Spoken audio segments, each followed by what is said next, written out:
हे मेरे नाथ, मैं आपको भूलूं नहीं। नारायण नारायण नारायण नारायण। अभी मैं आपको बता रही हूं कि हमें कर्मों से मुक्ति कैसे मिले। इस संसार में हम जो भी कार्य कर रहे हैं या करते हैं, प्रकृति हमें उसका समान फल देने के लिए बाध्य करती है। यही हमारे कर्म का नियम है। और कहा भी जाता है कि जैसा बोओगे वैसा काटोगे।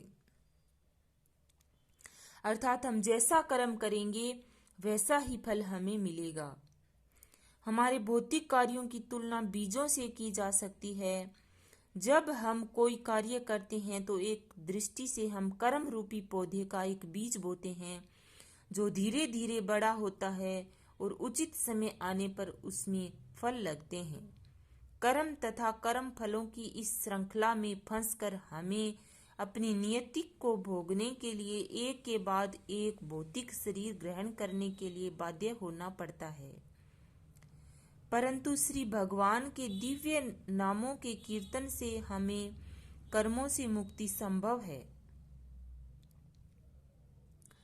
अगर हम कर्मों से मुक्त होना चाहते हैं, कर्म संसार बंधन में नहीं पड़ना चाहते, तो हमें भगवान का कीर्तन तो जरूर करना ही पड़ेगा। चूंकि श्री भगवान जी के नाम दिव्य शक्ति से ओतप्रोत होते हैं। जब कोई व्यक्ति स्वयं को उन दिव्य नामों से जोड़ता है तो वह कर्म के अंतहीन चक्र से मुक्त हो जाता है। जिस प्रकार भुने हुए बीज अंकुरित होने की क्षमता खो देते हैं, उसी प्रकार श्री भगवान के पवित्र नामों के प्रभाव से हमारे कर्मों के बीज अंकुरित होकर बारंबार दुख देने की क्षमता खो देते हैं।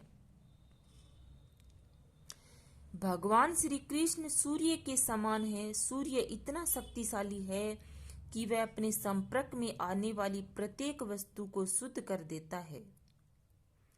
यदि कोई वस्तु सूर्य ग्रह में प्रवेश करेगी तो वह तुरंत अग्नि बन जाएगी।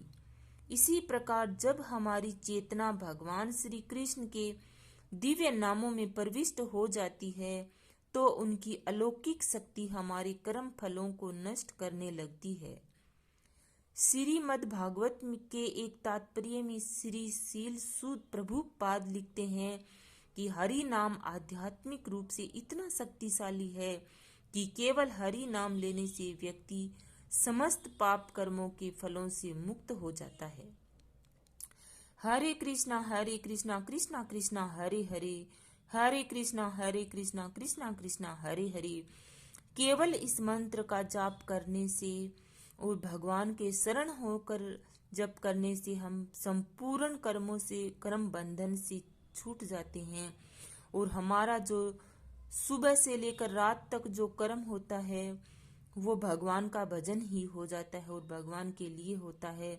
तो हम ऐसा कर्म करते करते, भगवान का जप करते करते हमारा जीवन व्यतीत करेंगे तो जब भी हम संसार छोड़कर जाएंगे तो सीधा प्रभु के पास ही जाएंगे, प्रभु के चरणों में ही जाएंगे।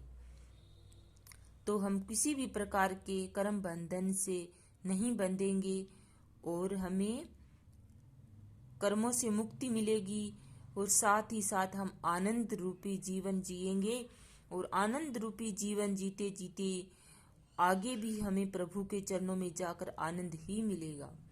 इस तरह भगवान का नाम जप करना सब तरफ से आनंद ही आनंद होता है, आनंद ही आनंद मिलता है। बोलो श्री कृष्णचंद्र भगवान की जय, बाल गोपाल की जय, बंसी वाले की जय।